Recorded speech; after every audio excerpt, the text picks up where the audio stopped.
In today's video, which is the second part in my new organic chemistry series, today's video is about alkanes. Now, alkanes are the simplest homologous series inside of all of organic chemistry. And I went through what a homologous series is in the previous video, which I'm probably going to do like a little sort of playlist thing on YouTube of all these videos as I go further and further and deeper into the series of organic chemistry, I suppose. But alkanes are the simplest homologous series, and it's simply just a saturated carbon chain which is just made up of carbon and hydrogen. Now, you may not know the structure of an alkane, and I kind of went through that as well in the introductory organic chemistry video, which is the first video in the playlist that I'm probably going to do. And if you are new to this completely, then I recommend checking that out first before you come into this one, as that will give you like a basic knowledge as to what organic chemistry actually is. Now, alkanes are derived from crude oil. All these chemicals here that you see on the right-hand side, methane, ethane, and propane, the first three chemicals in the homologous series of alkanes, they are all derived from crude oil.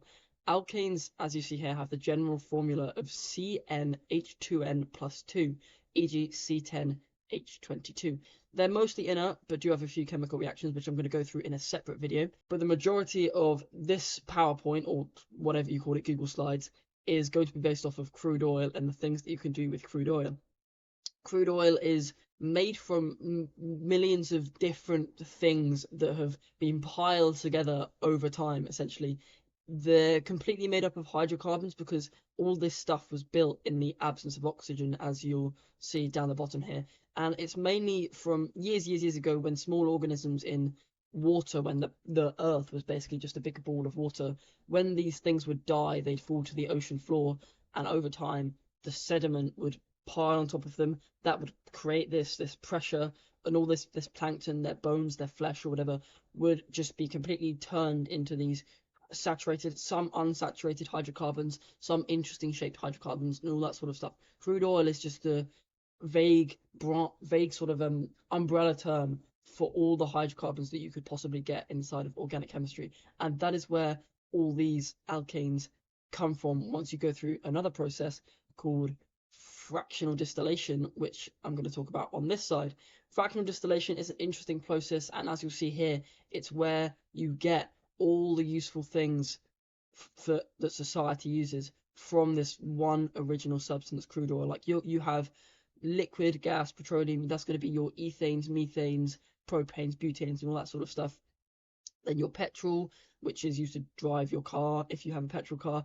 Then there's other things like naphtha, paraffin, diesel, fuel oil, lubricating oil, and then bitumen, which is like the really heavy stuff, which is used to make roads. That's like you think of the black sort of tarmac on roads. That is still the exact same thing that is in liquid petroleum gas, but it's just much longer. Maybe there's some branches in it as well. But fractional distillation is a process to separate all these hydrocarbons. You'll notice here the numbers here, which is 350 Celsius, greater than 350, and like less than 25, and all these different sort of gradients in between. That is because when this crude oil goes into the fractional distillation chamber, this is a furnace. This is where it's going to be heated up to temperatures of above 350 degrees Celsius. Once it gets into this section here, that's when things start to get a little bit interesting, because if a specific hydrocarbon has a boiling point slash condensation point of somewhere around 350 degrees Celsius, if it's above 350 degrees Celsius, then it's going to condense and it's going to turn and go down this tube. Imagine this would be a tube, and it would go into a little section where it would end up as bitumen that would be used for roads. And so all of these substances are separated by their boiling points, essentially. And this crude oil, as I say, is going to be heated, and all the stuff that is it's a slightly lighter hydrocarbon, for instance, and it has a slightly lower boiling point. Stuff that has a boiling point between 300 and 350 degrees Celsius, that's then going to condense inside of this section here, and it's going to then be used for things like lubricating oil, for instance. And as you get up and up and up, the fractionating column, or whatever you call it, gets cooler and cooler, and that's going to mean that as you get up and up and up, the shorter and shorter lengths of hydrocarbons are going to end up condensing until you get to things like liquid petroleum gas, where you need like temperatures of around like minus something something to actually condense something like methane. So it just ends up kind of going into here as a gas, basically. That's why there's no point using up all that energy to make something so cold when you could just extract the few hydrocarbons, like I think it's methane, ethane, propane, and butane, that are sort of in this temperature range. And that's then all going to be used for this, the kind of stuff that you'd use in your barbecues and stuff like that. And in this last little bullet point paragraph here, you'll notice that I've used the word branched, and that essentially describes a hydrocarbon. If you've watched as I say, the first video in this series, you'll understand what exactly a branched hydrocarbon is. But if you imagine the straight alkene chain of carbons bonded together, if you can just imagine like a chain, a link, just a general chain, like a chain you'd wear around your neck, and it's completely straight, a branch would then be little chains or something coming off of that main big straight metal chain, for instance, but instead of metal, it's actually carbon. These branched hydrocarbons will have lower boiling points as they do not pack well together, and the intermolecular forces can be overcome more easily. So a branched hydrocarbon that contains 8 carbons, for instance, will have a lower boiling point than a straight hydrocarbon that contains 8 carbons, and that's gonna make this whole thing interesting, and that's why it uses ranges rather than exact things, so you can sort of get the right gauge for what things you actually need to use. But yeah, this is a very advanced sort of way to go about making these kind of things and turning something that's relatively useless into crude oil into all these useful things, which is quite cool. Now, as you would have noticed in the last slide, a lot of the alkanes that are derived from crude oil end up being used for fuels. I think if I go back onto the previous slide, fuel oil here, diesel, paraffin, naphtha, petrol, and liquid petroleum gas, all of these are used as fuel. The only two that are not are lubricating oil and bitumen. So you can see how useful alkanes are for combustion. Now, combustion, if you don't already know, is essentially the process of fuel being burnt using oxygen. And alkanes are one of the most readily available fuels, and they're also one of the most efficient because of their carbon to hydrogen ratio. You'll see here the ratio is well optimized. It has less than a 1:2 ratio of carbon to hydrogen, so it's more like 1 carbon to maybe 2.2 hydrogen or something because of the 2n+2 you may have noticed in the general formula on a previous slide. But lighter hydrocarbons are also especially useful for this because it doesn't need such a high amount of oxygen to actually convert it into carbon dioxide and water. As you'll see here, when there is complete combustion, H2O and CO2 are the only products to actually be produced during complete combustion. And complete combustion itself is also complete oxidation, where a organic material is completely oxidized. There are other functional groups in chemicals such as alkenes, alcohols, aldehydes, acids, all that sort of stuff. They can all be combusted by oxygen, and the combustion into H2O and CO2 is the complete and total oxidation of that fuel. And as it says here, that will produce heat and light. Now, there's a couple of examples of some of the equations you may find with fuels. Maybe if you're in school and you're learning about chemistry and all that kind of stuff, this stuff is the sort of stuff that you're going to come across in your lessons and your tests and all that sort of stuff.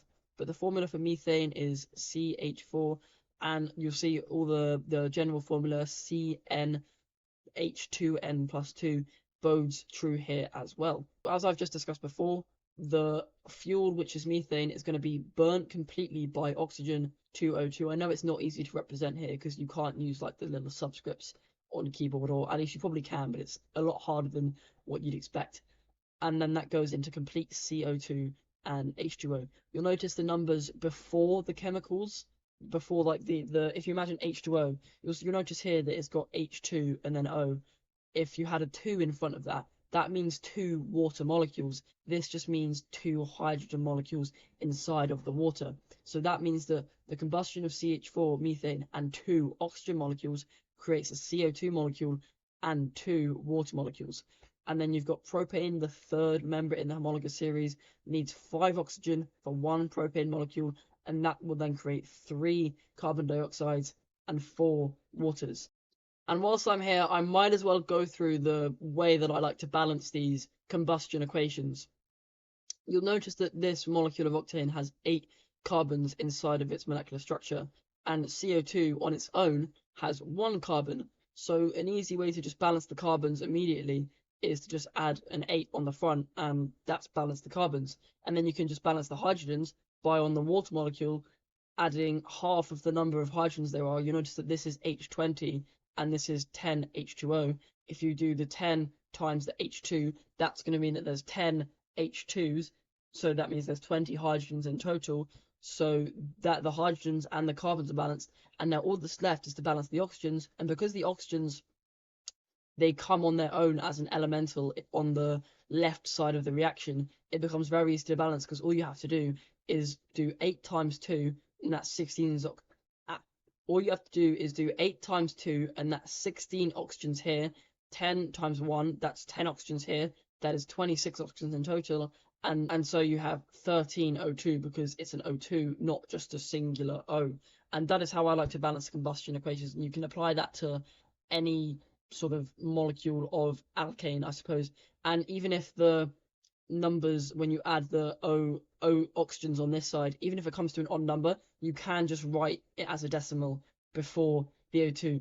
And if you were required to put the numbers before the elements or molecules as a whole number, then you just double the equation for the whole thing and you'll get all whole numbers. Now, incomplete combustion is also another form of combustion that occurs when there is just not enough oxygen to fully oxidize the fuel into just CO2 and H2O. And a variety of other products can be sort of formed in incomplete combustion. It's not just limited to carbon monoxide that you'll see here. This here is a carbon monoxide alarm. Carbon monoxide, it will kill you if you inhale too much because it binds to, I think it's hemoglobin inside of your red blood cells, and that means that there is not enough iron going to your blood, and it just does a whole load of bad things. There's not enough oxygen getting around your body, and that causes a variety of problems, as you may be able to kind of logically go through in your head. So these things are incredibly necessary to save many human lives, but there can be loads of other products that you can produce from incomplete combustion. You can get solid carbon, which would be represented by just a single C.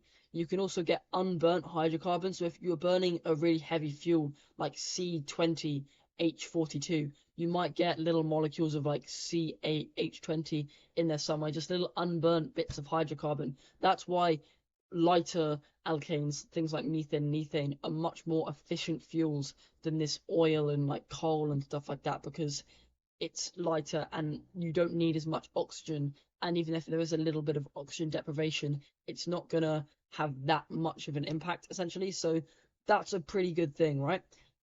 But yeah, all of these unburnt hydrocarbons and the solid carbon is what causes like the blackish smoke. If you imagine like a pretty clean fire, right, that you'd get from burning something like methane or ethane, it's nice and orange and it's not like got much smoke coming off of it or anything like that.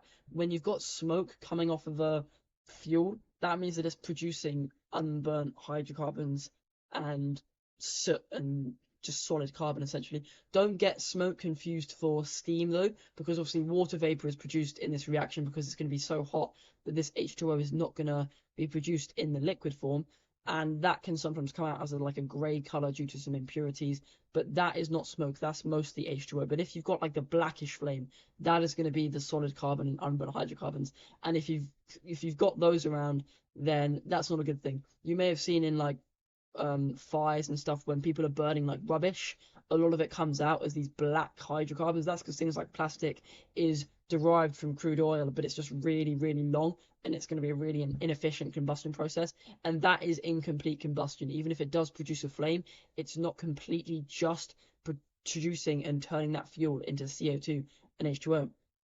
But that is the end of the second part in this organic chemistry series, and I hope you stay on for more of these videos and it get more advanced in the future. But with that, I recommend subscribing for more content like this, and have a good day.